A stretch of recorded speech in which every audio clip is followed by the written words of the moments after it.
kami dari kelompok 2 akan membawakan 2 kasus. Kasus yang pertama saya bacakan deskripsinya. Seorang teman sejawat sedang bercerita jika muridnya sering terlambat mengumpulkan tugas. Guru tersebut mengungkapkan akhir-akhir ini banyak menemukan siswa yang malas mengerjakan tugas. Dari 17 anak, terdapat 4 sampai 8 anak yang terlambat mengumpulkan tugas. Ya, dan pada kasus ini saya sebagai coach dan Ibu Devi sebagai coach. Kita mulai. Assalamualaikum, selamat siang. Waalaikumsalam, selamat siang Bu Titi. Ada apa, Bu? Sepertinya saya lihat ada sesuatu yang mengganggu pikiran Anda. Bagaimana, Bu? Apa ada yang bisa saya bantu? Mohon maaf Bu, saya jadinya mengganggu waktunya Bu Titi. Begini Bu, saya ingin menceritakan masalah yang saya hadapi dan saya berpikir Bu Titi bisa membantu mencarikan solusi pemecahan dari masalah saya. Dengan senang hati, Bu. Kira-kira apa ya yang bisa saya bantu? Dan kira-kira setelah diskusi ini, apa yang Bu Devi harapkan? Begini Bu, saya ingin mendapatkan solusi pemecahan dari masalah yang saya hadapi dan saya berharap setelah diskusi ini saya mampu meningkatkan semangat siswa dalam belajar dan dalam mengerjakan tugas, Bu. Oh, coba kalau begitu coba Bu Devi ceritakan seperti apa. Jadi begini loh Bu, akhir-akhir ini ada beberapa siswa itu di kelas saya yang malas mengerjakan tugas. Dari 17 anak itu terdapat 4 sampai 8 anak yang selalu terlambat mengumpulkan tugas. Padahal saya sudah melakukan refleksi ke anak-anak bagian mana yang belum dimengerti atau dipahami. Namun setelah saya melakukan evaluasi itu hanya sebagian anak yang aktif mengerjakan tugas dan sebagian lagi pas dan selalu mengulur-ulur waktu agar tugas itu dijadikan PR, Bu. Apakah keterlambatan mengumpulkan tugas itu terjadi pada semua mapel, Bu? Sebenarnya tidak sih Bu, hanya pada mata pelajaran bahasa Indonesia saja. Oh, kenapa ya? Kira-kira kok bisa begitu ya, Bu ya? Pada pelajaran bahasa Indonesia itu di kelas saya, anak-anak itu cenderung kurang antusias, Bu. Sehingga anak-anak itu pasif dan ada pula yang suka bermain sendiri di dalam kelas. Hmm, terus bagaimana Bu Devi cara mengajar mata pelajaran bahasa Indonesia di kelas itu? Hmm, pada waktu itu anak-anak saya suruh membuka buku pelajaran. Kemudian saya menjelaskan di depan kelas, lalu saya ajak anak-anak untuk bertanya jawab, Bu. Hmm, setelah itu bagaimana respon anak-anak terhadap pembelajaran yang diterapkan itu? Ada satu dua anak yang responnya aktif diajak bertanya jawab. Namun sebagian lagi itu pasif dan tidak bersemangat, Bu. Jadi seperti itu permasalahannya, anak-anak tidak aktif saat pembelajaran, sehingga banyak yang terlambat mengumpulkan tugas. Nah, sekarang Bu Devi sudah tahu akar permasalahannya ya. Lalu apa upaya yang akan Bu Devi lakukan? Eh, Selama ini saya sudah sering mengingatkan anak-anak itu di grup WA agar selalu mengerjakan tugas tepat waktu. Padahal sudah diingatkan ya.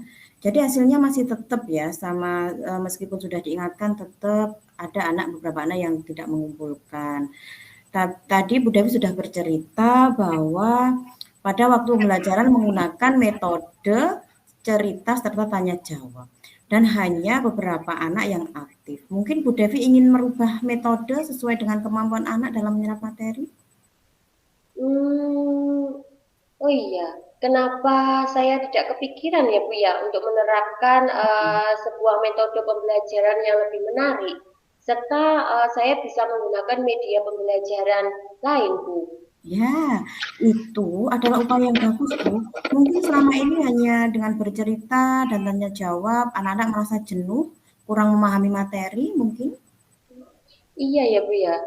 Mungkin selama ini metode pembelajaran yang saya gunakan itu membuat anak-anak bosan dan juga mungkin belum berpihak kepada anak-anak ya Bu ya. Iya, itu benar, Bu. Jadi, apa yang akan Bu Devi lakukan secepatnya? Mungkin saya akan merefleksi pembelajaran bahasa Indonesia yang selama ini saya lakukan dan saya akan menggunakan metode lain yang menarik dan media pembelajaran yang lebih interaktif. Ya benar, langkahnya Bu Devi sudah sangat tepat dan saya setuju. Syukurlah Bu, sekarang saya sudah menjadi lega. Saya sudah menemukan solusi dari permasalahan yang saya hadapi. Iya, setelah diskusi dengan saya, kira-kira komitmen apakah yang ingin Bu Devi lakukan? Saya akan melaksanakan pembelajaran yang menarik dengan cara menyiapkan beberapa media pembelajaran serta metode yang bervariatif sesuai dengan minat belajar siswa dan mungkin saya juga akan mengikuti berbagai pelatihan tentang pengembangan diri dalam pembelajaran. Wah, keren sekali. Pasti Bu Devi mampu melakukannya. Semangat ya, Bu. Semangat ya. Sama-sama Bu, terima kasih ya. Terima kasih kembali.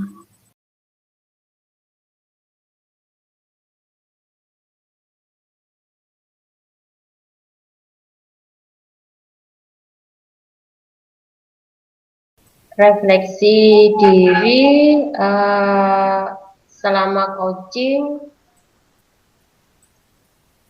itu yang pertama yang sudah saya lihat semua sudah berjalan dengan baik selama percakapan adanya kemitraan antara coach dan coacher sehingga coacher bisa dengan leluasa menyampaikan permasalahan yang dia hadapi.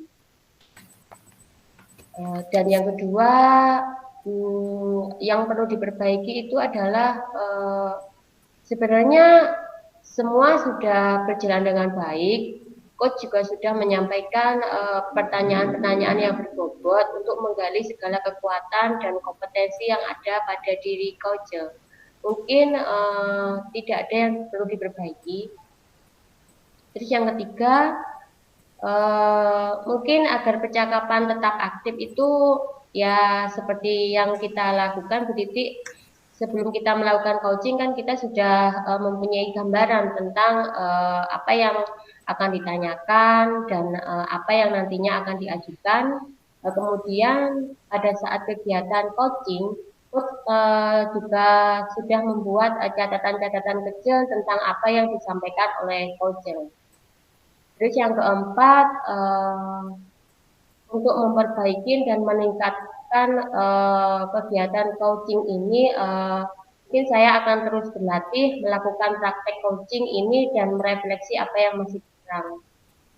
Terus yang terakhir, apa yang saya rasakan pada saat di coaching itu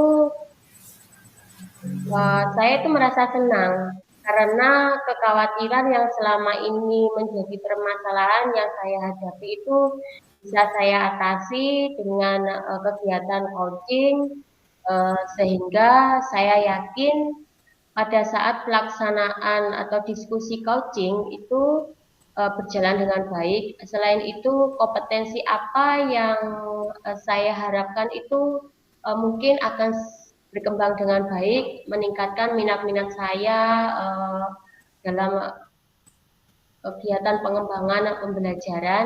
Saya dapat menumbuhkan kemampuan saya dalam menciptakan metode-metode pembelajaran yang lebih baik untuk kedepannya.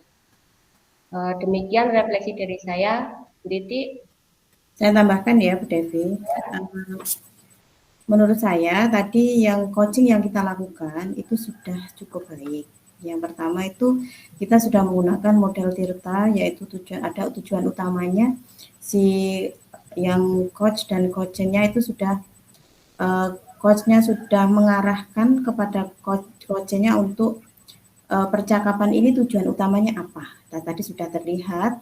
Kemudian identifikasi masalah, kemudian si coach itu menggiring dengan hati ya, yang karena coaching itu sebenarnya adalah diskusi yang dari hati. Jadi semua permasalahan yang dialami oleh coach itu bisa tuntas, artinya kita sebagai coach itu harus mempunyai kemampuan untuk menggiring supaya terbuka. Jadi apapun permasalahan yang dihadapi oleh coach itu bisa diungkapkan secara gamblang, dalam artian tidak ada keterpaksaan. Untuk itu kita sebagai coach juga harus memiliki kemampuan seperti itu.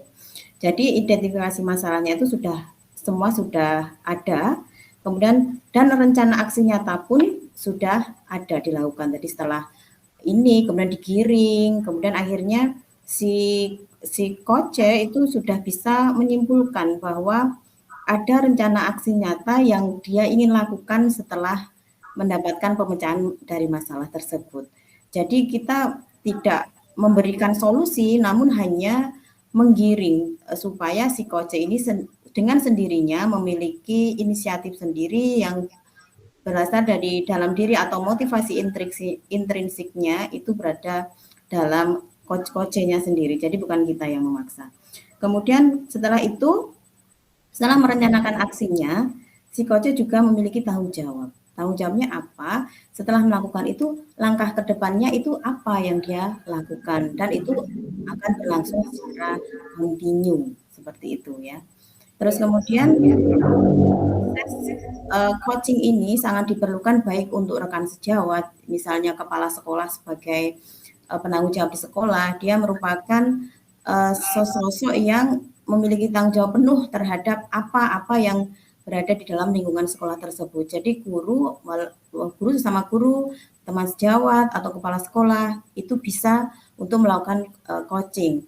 Kemudian juga anak-anak juga seperti itu. Jadi kita sebagai pendidik itu juga sangat perlu melakukan kegiatan coaching ini. Jadi beberapa kasus di sekolah itu pun juga kita harus kita sikapi dengan ini, dengan coaching ini. Jadi pendekatan coaching ini juga sangat efektif. Yang tadi sudah kita praktekkan ini sesama rekan sejawat ya Bu Devi ya. Jadi apa-apa yang kurang nanti kita bisa refleksikan atau kita mengadakan diskusi coaching dengan rekan sejawat. Gitu. Jadi emang luar biasa ini coaching ini ya.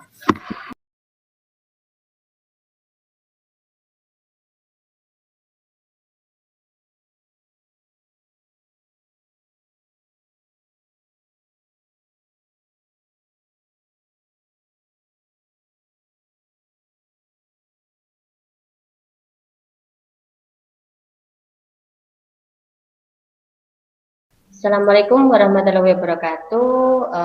Pada kesempatan hari ini kami dari kelompok 3 akan melakukan percakapan coaching dari kasus antara guru dan murid di sebuah sekolah. Saya akan membacakan kasus yang akan kami terapkan untuk sebuah percakapan coaching. Pada hari Rabu kemarin, Bu Devi mendapatkan salah seorang muridnya yang bernama Titi terlihat murung dan hanya duduk diam di kelas sendiri, tanpa ada teman yang menemaninya. Padahal Titik mempunyai sifat yang tidak mau berdiam diri, suka menjahili temannya, sehingga tidak sedikit temannya merasa terganggu karena sikap dari Titik tersebut. Di sini saya sebagai coach dan Bu Titik sebagai coach. Bisa kita mulai? Siap. Selamat siang Titik. Bolehkah Bu Devi duduk di samping Titik? Selamat siang Bu. Iya boleh. Titik tahu akan Bu Devi menghampiri Titik. Ada apa? Sebetulnya Bu Devi lihat Titik tidak ceria seperti biasanya. Apa ada yang bisa Ibu bantu? Mohon maaf Bu, jadi merepotkan malah jadi perhatiannya Bu Devi malah. Loh, tidak apa-apa dong. Kan sudah menjadi kewajiban Bu Devi memperhatikan murid-muridnya. Begini Bu, apa Bu Devi bersedia mendengarkan cerita saya? Dan apa Bu Devi mau membantu saya mencarikan solusi dari masalah saya Bu, kalau nanti saya cerita? Dengan senang hati dong, Nak. Kira-kira apa yang bisa Ibu bantu? Saya hanya ingin mendapatkan solusi dari masalah saya dengan teman-teman saya Bu. Teman-teman tidak mau lagi loh Bu berteman dengan saya. Mungkin Bu Devi bisa membantu. Oh, begitu. Kira-kira setelah kita ngobrol ini, apa yang Titi harapkan?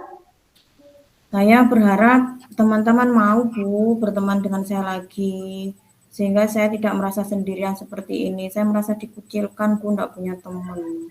Hmm, masalahnya apa, Ti? Coba ceritakan. Apa yang sedang Titik rasakan? Mungkin nanti setelah Titik cerita, Bu Devi bisa membantu. Begini Bu, sudah teman-teman itu menjauhi saya. Saya tidak diajak bermain. Saya selalu ditinggal. Seperti itu saya sendirian loh Bu. Oh, apakah hal itu terjadi setiap hari, Tik? Sebenarnya tidak Bu, hanya beberapa hari ini, akhir-akhir ini saja sikap teman-teman berubah loh Bu menjauhi saya. Oh, begitu. Kira-kira kenapa bisa begitu? Apa mungkin mereka benci ya Bu sama saya, dendam mungkin ya Bu sama saya Bu. Loh, memang kamu tahu alasan mereka membencimu? Anu Bu, saya tuh selalu bersikap tidak baik pada mereka. Saya sering mengejek, menjahili mereka gitu loh Bu. Pada waktu itu bagaimana respon teman-temanmu? Ya pertama itu mesti takut Bu sama saya. Kemudian nurut sama saya, tak jahili, tak nakali. Sampai-sampai ada yang menangis loh Bu kemarin karena sikap saya. Hmm, jadi seperti itu permasalahan yang kamu hadapi. Teman-teman menjauhimu karena sikapmu yang tidak baik kepada mereka. Nah, sekarang Bu Devi tahu akar permasalahannya. Lalu upaya apa yang akan kamu lakukan, Nak? Saya saya mau merubah sikap saya Bu. Hmm, setelah merubah sikap, hasilnya masih tetap meskipun mereka sudah melihat kamu berubah sikapnya. Terus, apakah Titik sudah merefleksi sikap Titik selama ini? Mungkin Titik ingin melakukan sesuatu agar teman-teman itu berteman lagi dengan Titik. Oh iya Bu, kenapa ya Bu? Saya kok tidak minta maaf saja kepada mereka Bu. Coba deh Bu nanti setelah istirahat saya minta maaf kepada mereka deh nanti ya. Ya, itu adalah upaya yang bagus, Nak. Iya Bu, iya. Mungkin selama ini sikap saya sangat tidak baik Bu kepada mereka, sehingga mereka membenciku ya Bu, kayaknya seperti itu. Iya, benar itu. Selanjutnya, apa yang akan Titik lakukan? Saya akan merenung, merefleksikan diri saya Bu, selama ini yang saya lakukan kepada teman-teman saya itu ternyata kurang baik. Kemudian saya akan meminta maaf kepada teman-teman Bu setelah ini ya Bu ya. Bagus sekali. Itu langkah yang sudah tepat, Nak. Ibu sangat setuju. Syukurlah Bu saya menjadi lega sudah menemukan solusi dari permasalahan saya. Setelah ini, eh, coba komitmen apa yang akan kamu lakukan? Setelah ini saya akan segera minta maaf kepada mereka, kemudian merubah sikap saya Bu menjadi lebih baik, kemudian tidak mengganggu mereka, tidak menjauhi mereka, bersikap lembut, sayang kepada teman-teman saya semua. Keren sekali, Titi. Semoga kamu dapat menepatinya dengan baik ya, Nak ya. Iya dong, tentu saja. Terima kasih ya Bu, sudah menerangkan. Iya, sama-sama. Oke.